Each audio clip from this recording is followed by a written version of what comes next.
Hey everyone, I want to be able to refer to some things in other videos, perhaps more complicated, or what they're doing more complicated things that require further explanation. I don't want to have to keep stopping to explain other minor formulas that you need. It's just, I don't want you to have to listen to an hour per video. So in the effort of doing quick hit formulas, this one's going to be on if error, which is where either a number doesn't exist in what you're looking up, instead of just you've written it wrong and so it's returning an error, right?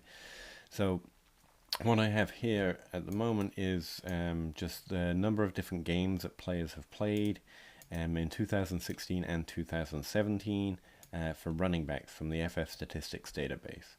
And right down here you can see that I don't have a number for games for Alex Collins. So it's returning NA. It's saying there's no number to look up. So what do you want from me? Now a way to fix that is this formula if error. And it's literally if error. That's how I remember things. And again, the way you write it is you just put it around your formula that you're using, or formula, or text, or function, or whatever it's actually called, right? So you put it around the formula, and then you put a bracket at the end of your formula and tell it what you actually want it to return instead of this nasty message hashtag n/a. So instead, if you want it to return a 0, you put a 0 in there. So what does that look like? So here's my formula, which I'm using for another video, which made me think of doing this. So you put if error in front of it and a bracket, and at the end of it you put a comma, and then you put what you actually want it to return instead of an error message. Put a bracket at the end. So then when you double click again and send it down, you notice that Alan Collins now returns a 0.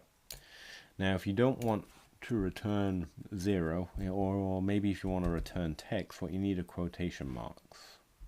You can actually put anything you want in quotation marks, and Excel will just return those text values. Now what does that look like? Instead of writing 0, you put quote, hello,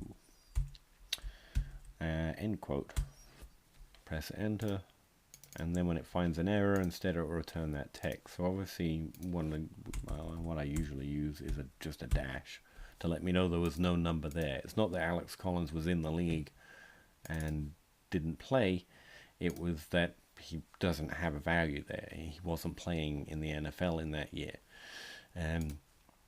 So yeah, that's how if error works, and that's also how you can get an Excel function to return text instead of numbers just by using quotation marks, and that actually works even in other formulas, the quotation mark thing.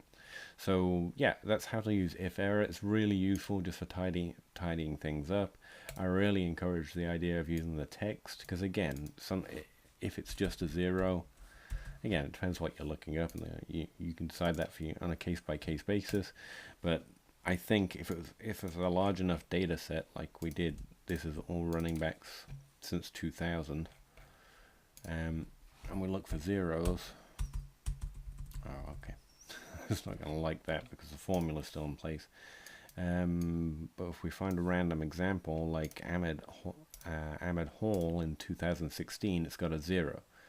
Is that because he wasn't in the league in 2016, or is that because he was injured, or because he was in the league and just benched? I don't know. I don't have all these players' careers memorized. And so again, that's just where being specific about what you want it to return can help. Let's go find that out actually. There he is. Oops.